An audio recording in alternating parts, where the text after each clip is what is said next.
Suman TV ప్రేక్షకులకు నమస్కారం. నేను మీ రేవంత్. ఇప్పుడు మ్యూచువల్ ఫండ్స్ అని అనగానే ప్రతి ఒక్కళ్ళకి సహజంగా మైండ్లోకి వచ్చేది ఏదో లార్జ్ క్యాప్లో పెట్టాలి, లేదా కొద్దిగా నేను అగ్రెసివ్ ఇన్వెస్టర్ని అని అనుకుంటే ఏ స్మాల్ క్యాప్లోనే పెట్టాలి, ఇంతవరకే ఆలోచిస్తూ ఉంటారు. సో బేసిక్గా మనకి మ్యూచువల్ ఫండ్స్లో ఎన్ని రకాల కేటగిరీస్ ఉన్నాయి అండ్ వాటికి సంబంధించిన రిటర్న్స్ ఎలా ఉంటాయన్న వాటి గురించి బహుశా చాలామంది ఆలోచించుకోవడం ఉండరు. అందరికీ తెలిసి ఈ లార్జ్ క్యాప్లో పెడితే యావరేజ్గా ఏదో 12 to 15 లేదా 16% రిటర్న్స్ వస్తాయన్న దాని మీద ఐడియా ఉంటుంది. అదే స్మాల్ క్యాప్లో పెడితే సమ్వేర్ అరౌండ్ 30% కూడా వస్తూ ఉంటుంది, సమ్టైమ్స్ 40 వస్తుంది. అదే కోవిడ్ ర్యాలీలో పెట్టిన వాళ్ళకైతే 200-250% వచ్చిన పరిస్థితులు కూడా చూస్తూనే ఉన్నాం. సో ఇవే కాకుండా మనకి ఎన్ని టైప్స్ ఆఫ్ మ్యూచువల్ ఫండ్స్ ఉన్నాయన్న దాని గురించి ఒక అవగాహనతోటి ఈవెన్ ఈ లార్జ్ క్యాప్ మ్యూచువల్ ఫండ్స్ కంటే ఈ మిడ్ క్యాప్ మ్యూచువల్ ఫండ్స్ కంటే కూడా మన other types of mutual funds ఇంకా బెటర్గా పర్ఫామ్ చేసే ఏమున్నాయో ఈ వీడియోలో చెప్పే ప్రయత్నం చేస్తాను. ఇది ఏది కూడా నేను డైరెక్ట్గా మిమ్మల్ని ఇన్వెస్ట్ చేయమని ప్రోత్సహించేది కాదు.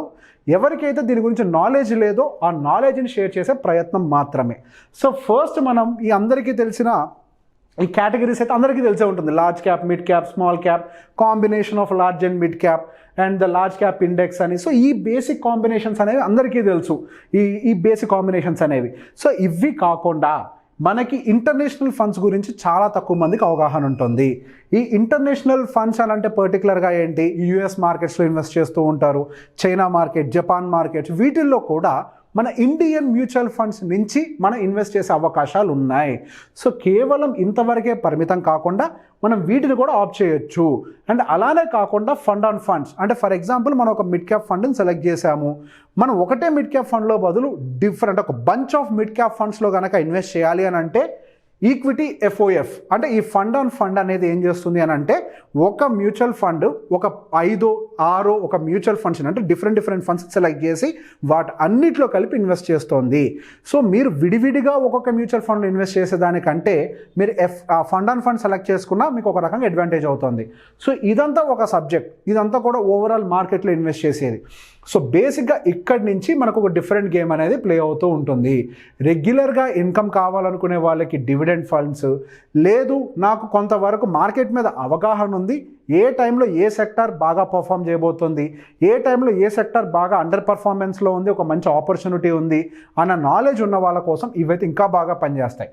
ఒకటి సెక్టోరియల్ అంటే banking based, technology based, infrastructure based, consumption, energy based, pharma based, మనం ఎన్ని రకాలైతే సెక్టార్స్ మనం మార్కెట్లో చూస్తూ ఉంటామో అన్ని రకాల సెక్టార్స్లో విడివిడిగా కూడా చూసి ఐడెంటిఫై చేసి మనం ఇన్వెస్ట్ చేయొచ్చు. సహజంగా స్టాక్ మార్కెట్లోకి వెళ్ళిపోయి బ్యాంకింగ్ స్టాక్స్ తక్కువ ఉన్నాయంట అని అనుకోని వెంటనే బ్యాంకింగ్ స్టాక్స్లో కొనదానికంటే కొంతవరకు ఒక safe investment mutual funds through వెళ్ళటం అనేది ఒక బెటర్ బెట్ అవుతుంది మనకి. సో బేసిక్గా అందరి మైండ్ సెట్లో ఏముంటుంది, mid cap and small cap కంటే బెటర్గా ఎవరు ఏ ఫండ్ కూడా ఇవ్వలేదని అనుకుంటూ ఉంటారు కదా. సో బేసిక్గా దాన్ని బ్రేక్ చేసే ప్రయత్నమే ఈ వీడియో. లార్జ్ క్యాప్ విషయానికి వస్తే యావరేజ్గా టోటల్ 27 ఫండ్స్ యొక్క యావరేజ్ CAGR 17%గా ఉంది. కాకపోతే ప్రతి ఫండ్ 17% రిటర్న్ అయితే ఇవ్వదండి, కొన్ని 17, 16. So based on your selection, but మనకి 17% యావరేజ్ CAGR ఇచ్చేటువంటి లార్జ్ క్యాప్స్ కూడా ఉన్నాయి. లార్జ్ క్యాప్ యావరేజ్గా 17 ఇస్తుంది. నెక్స్ట్ వచ్చేసరికి మిడ్ క్యాప్ విషయానికి వచ్చేసరికి యావరేజ్గా 28.9% రిటర్న్స్ ఇస్తున్నాయి కూడా మనం చూస్తున్నాం. 28.9% యావరేజ్గా. సో 32, 29, 27 ఇట్లా రకరకాల ఫండ్స్ ఉన్నప్పటికీ యావరేజ్ ఆఫ్ 26 ఫండ్స్ మనకి 28.9% వస్తుంది. అదే స్మాల్ క్యాప్ అయితే మీకు యావరేజ్ ఆఫ్ 24 ఫండ్స్ 36.77%గా మీకు రిటర్న్స్ వస్తుంది. సో ఇవి సహజంగా అందరూ ఇన్వెస్ట్ చేసేవి. ఇవి కాకుండా మనం కొంచెం ఇప్పుడు నేను చెప్పినట్టుగా సెక్టార్ బేస్లో కనుక మీరు వెళ్ళి చూడగలిగితే టెక్నాలజీ బేస్డ్ అంటే ఐటీ కంపెనీస్, కంప్యూటర్ ఇంజనీరింగ్ ఇట్లాంటి వాటి బేస్డ్ ఐటీ సెక్టార్ లాంటి కంపెనీస్లో మీరు ఇన్వెస్ట్ చేయాలనుకున్న యావరేజ్ ఆఫ్ 7 ఫండ్స్ CAGR మీకు 21% ఉంది. అసలు చాలామంది మ్యూచువల్ ఫండ్స్లో నేను 15% కూడా మేక్ చేయలేకపోతున్నా అని అనుకుంటున్నారు. కానీ ఇక్కడ ఒక థీమ్ బేస్డ్ మ్యూచువల్ ఫండ్, ఒక technology based 7 average mutual fund కూడా మీకు 21% రిటర్న్ ఇస్తుంది. మీరు ఇక్కడ చూసినట్లయితే 24, 22, 22, 21 ఆల్మోస్ట్ ప్రతి ఫండ్ కూడా 20% అండ్ మోర్ రిటర్న్స్ ఇచ్చినటువంటి కండిషన్స్ అయితే మనం టెక్నాలజీ బేస్డ్ ఫండ్స్లో చూస్తున్నాము. అండ్ నెక్స్ట్ యాక్చువల్గా ఎవరు ఊహించంది ఇది, కన్స్ట్రక్షన్ రిలేటెడ్ కంపెనీస్ అంటే ఇన్ఫ్రాస్ట్రక్చర్ రిలేటెడ్ కంపెనీస్లో రిటర్న్స్ ఏముంటాయిలే, మ్యాక్సిమం రిటర్న్స్ ఎక్కువ వస్తుంటుంటే అయితే బ్యాంకింగ్ సెక్టార్లో వస్తుంటుంది, లేదా ఐటీ సెక్టార్లో వస్తుంటుందని అనుకుంటూ ఉంటాం. కానీ అది బ్రేక్ చేసింది ఒక రకంగా infrastructure related mutual funds, average of 18 funds సుమారుగా 35.8%. అది లార్జ్ క్యాప్ని బీట్ చేసింది అండ్ ఈవెన్ మిడ్ క్యాప్ని కూడా బీట్ చేసింది. ఆఫ్ కోర్స్ స్మాల్ క్యాప్ని కూడా బీట్ చేసేసింది ఈ ఇన్ఫ్రాస్ట్రక్చర్ ఫండ్. అంటే near to small cap returns ఇస్తుంది. అది యావరేజ్ ఆఫ్ 18 ఫండ్స్. మీరు ఒక్కొక్క ఫండ్ రిటర్న్ చూడండి, యావరేజ్గా 33, 30, 28, 27, 27, 26, 25. అంటే చాలా ఫండ్స్తో కంపేర్ చేస్తే ఇన్ఫ్రాస్ట్రక్చర్ బేస్డ్ ఫండ్స్ కూడా మంచి రిటర్న్స్ని ఇస్తున్నాయి. అండ్ డౌన్ ద లైన్ మన ఇండియన్ గవర్నమెంట్ కూడా మన ఇన్ఫ్రాస్ట్రక్చర్ ఎకానమీ మీద చాలా ఫోకస్ చేయబోతోంది.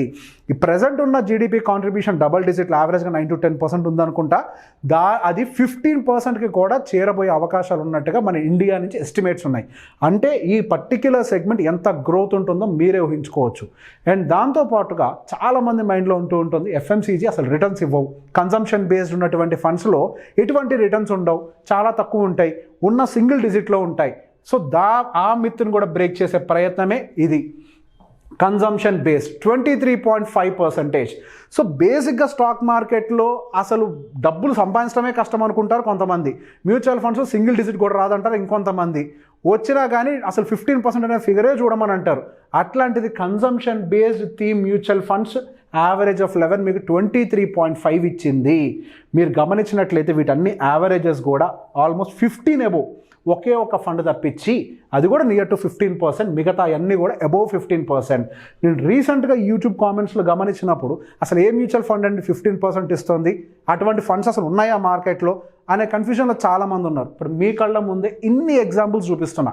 అంటే equity based digital investments, equity based investments అనేవి మార్కెట్లో ఎంత వెల్త్ని క్రియేట్ చేస్తున్నాయి.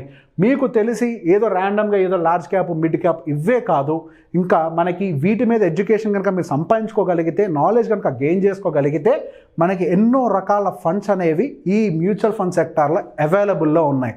సో మీ కండిషన్ని బేస్ చేసుకొని బేసిక్గా ఏంటి అంటే ఈ థీమ్ బేస్డ్ మ్యూచువల్ ఫండ్స్లో ఎప్పుడు పడితే అప్పుడు కాకుండా దాని టైమింగ్ని ఐడెంటిఫై కనుక మీరు చేసి ప్రాపర్గా ఇన్వెస్ట్ చేస్తే ఖచ్చితంగా మంచి రిటర్న్స్ రావడానికి అవకాశం ఉంది. అండ్ మళ్ళీ చెప్తున్నాను, ఇది ఈ మ్యూచువల్ ఫండ్స్ మీద ఉన్న మిత్ని బ్రేక్ చేసే ప్రయత్నమే. అండ్ ఇది కేవలం ఎడ్యుకేషన్ పర్పస్ కోసం మాత్రమే చేస్తున్న వీడియో, ఎటువంటి ఇన్వెస్ట్మెంట్ సజెషన్స్ కావు. ఈ వీడియో కనుక మీకు నచ్చినట్లయితే లైక్ చేయండి, షేర్ చేయండి. Thank you very much.